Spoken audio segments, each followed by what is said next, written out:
meetings. Hands down the most exciting element in all of game development.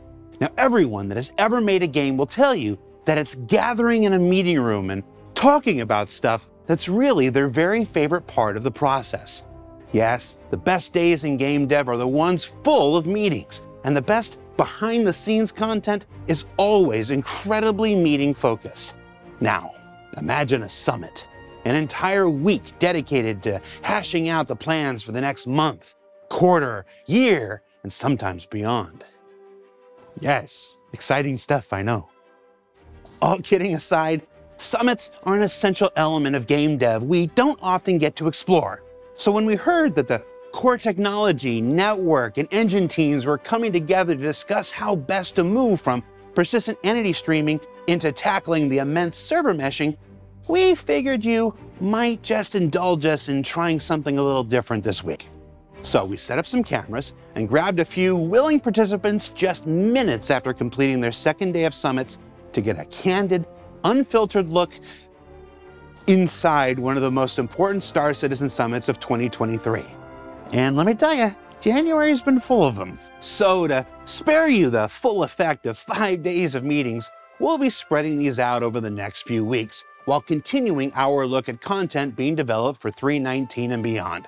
So, after just a little ado, we present to you the Server Meshing Strike Team Q1 2023 Development Summit Post-Meeting Review. Name pending. Do you need me to look into the camera or is this right? Okay. Meshing Summit Day 2. Just stick it in your pocket. Okay. Inside your. Oh, you mean this one? Pocket. That's right, yeah, there you go. I didn't know what you'd written. I wrote Benny B. Oh my God. I can't do this if they're watching me. Go away. Go away, please. Forever.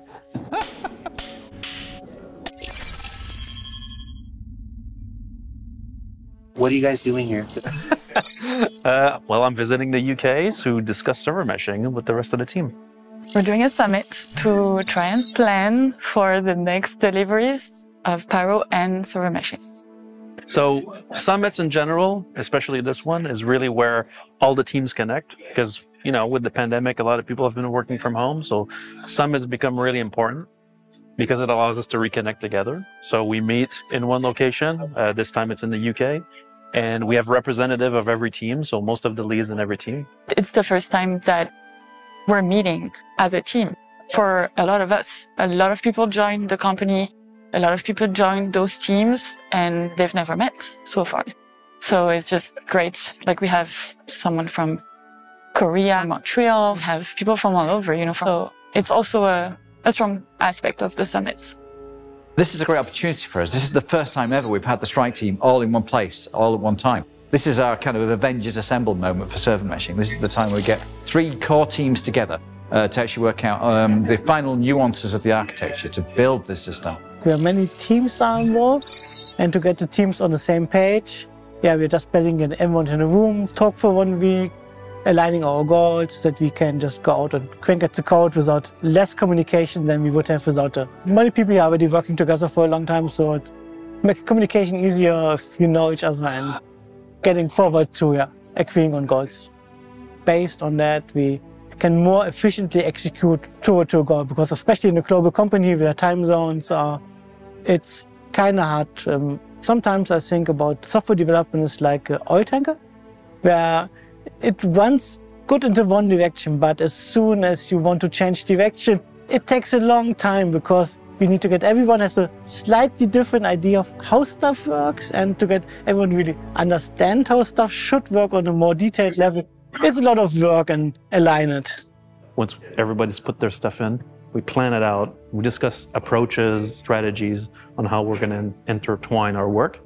And this allows us to be on the same page so that we can then work together to achieve a very specific objective and not just be building technology for fun.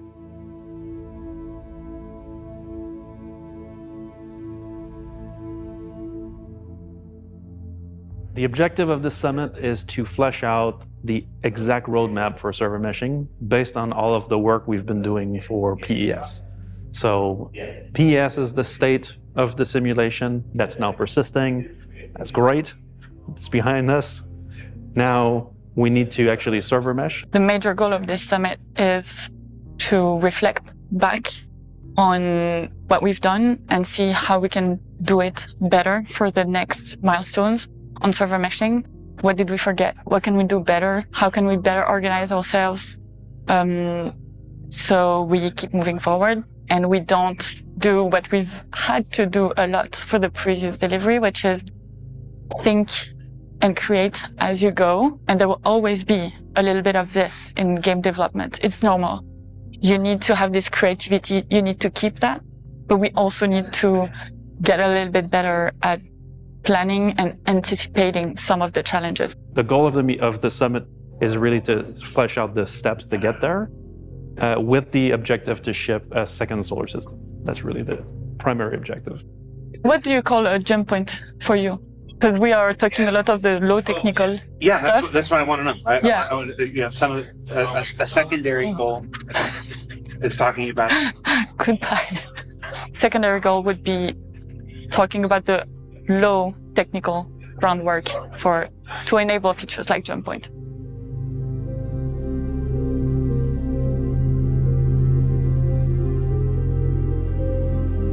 So this is day 2, I think, of the summit. So we've done a first retrospective of all of the PES work, issues we've encountered, problems we've had, things we want to avoid.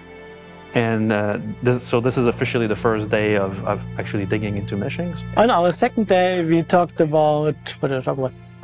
Day 2, we have drunk so much coffee. Day 2 has been super great in that we've aligned a lot of our different roadmaps. Every team gets to have their own sort of view on the project, and I think today we really came together as this is the critical path that we need to achieve. Everything else is gravy, but we have the critical path is really clearly identified, which is a big deal in the size of this project. Server meshing, the plan for persistent entity streaming and server meshing, they were designed to be done simultaneously at the same time.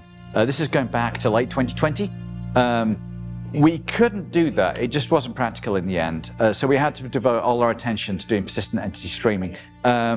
This was during lockdown, so we did all of this while we're all working from home. We're now in a position with the server meshing stuff, and I've kind of lost my train of thought. I was going to say something really good, and I forgot it was. Yeah, we know what the critical path is, which is that's the most important thing in these technology projects because they get to be very large, and so sometimes you lose track of what the actual objective is. And our objective is to get a second solar system online as fast as possible, not just to build server meshing technology, but it's to get the second solar system online. Now we have a rough roadmap of the different steps we need to do to get our second solar system online. And so now we start arguing about the later steps and the strategies after that. We're tackling a lot of really difficult problems at the moment. Server meshing is one of the toughest problems to solve in video game development, and we've gotten to the point now we're getting the persistent entity streaming to the point where it's shippable. That then kind of opens up lots of opportunities to be able to get this quite impressive system built. So yeah, there's good stuff happening here.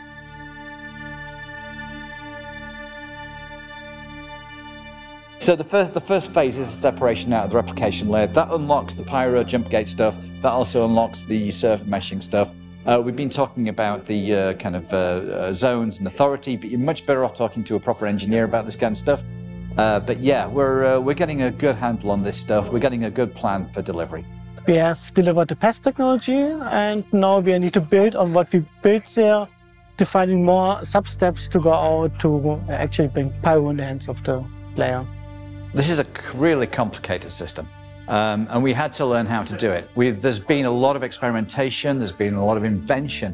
When we had our initial plan at the beginning of 2021, late 2020, there was a lot of stuff in there that we knew we had to build but didn't quite know how to build it. When we actually came to build those interesting systems, we had to we found problems. We found stuff that was never expected.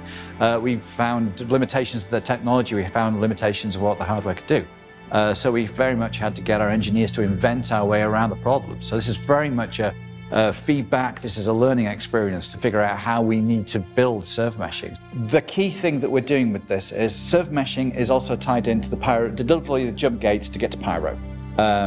It's not quite the same problem, but it also kind of is. When you actually do a jump to get to Pyro, we have to transfer authority from the Stanton DGS to the Pyro DGS. What we want to do, of course, is have multiple DGS per star system, but we're separating the actual jump gate stuff from the actual server meshing stuff, so that we get to the point so we can actually assure Pyro's delivery, and whilst we worry about the actual server meshing delivery. So we're actually, those are now, from our perspective, two different problems. So very early on, we're going to be tackling what we're calling separation of the replication layer out from the DGS. So that's the thing which replicates all our data. It allows communication. It's a single source of truth in memory for the state of the entire universe at any given time. That's going to get separated out from the DGS that currently holds all the fun simulation stuff that's happening at the moment. That's a first key step, both to delivering Pyro, all the technical backend for the jump gates, and it's also our kind of first big step for server meshing. So that's what we're going to be tackling initially.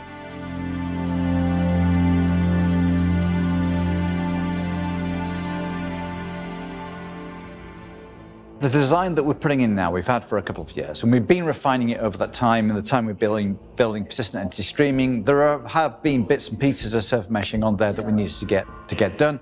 But we're now in a position now to really, now we've got persistent entity streaming down there as a kind of foundational piece.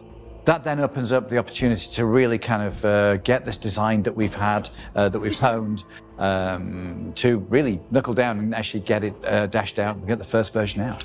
Static server meshing, that is. This is a piece of work that's going to last for quite a long time. There'll be ongoing stuff for quite a while.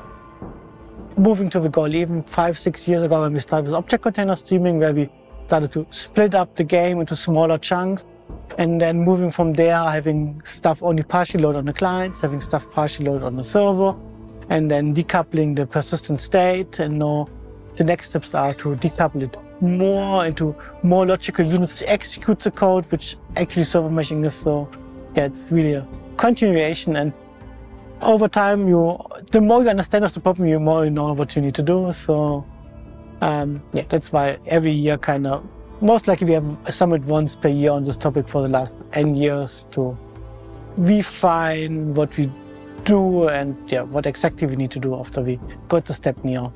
That's the critical path to the first step. But after that is how we get to the actual end game, which is the dynamic mesh. So we all have our views on this, but now it's really, we're getting into the gray view. Like, how is this gonna work? Here's cases we have to deal with, like what if a player dies into a jump tunnel, right? What happens to the missions, right? What happens to the persistent state of these tunnels? Do they exist? Do they not exist? Do they respawn? So we talk about not necessarily the gameplay aspect of it, like I'm giving you guys an example now, but really the technology aspect of it. So do these zones keep existing? How do we reuse them? Do we want to reuse them? What's the effect on PES, right, for these zone transition subsystems? So that's been the highlight of it has been really about identifying that and then how we make it dynamic.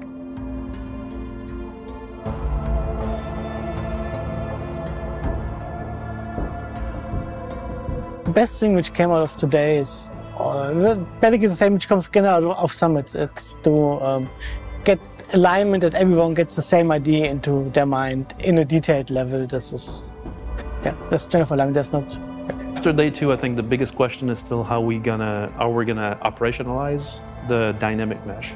And so, we still have these big statements like, oh, we're gonna request additional DGSs and then assign them. Now we're gonna have to flesh out, how do we request them? How do we know they're ready? How do we assign them? How does that actually work? Is gonna be the key to the next steps.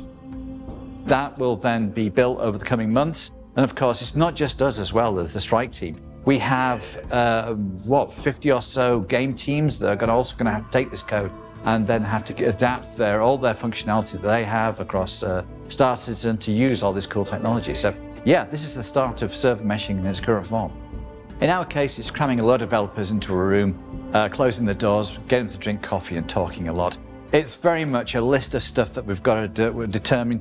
We basically have a list of stuff that we need to nail down. Open questions, miscommunications between teams. We need to get these 3 key teams all aligned, all pointing in the same direction, so they all fully understand what it is they're building.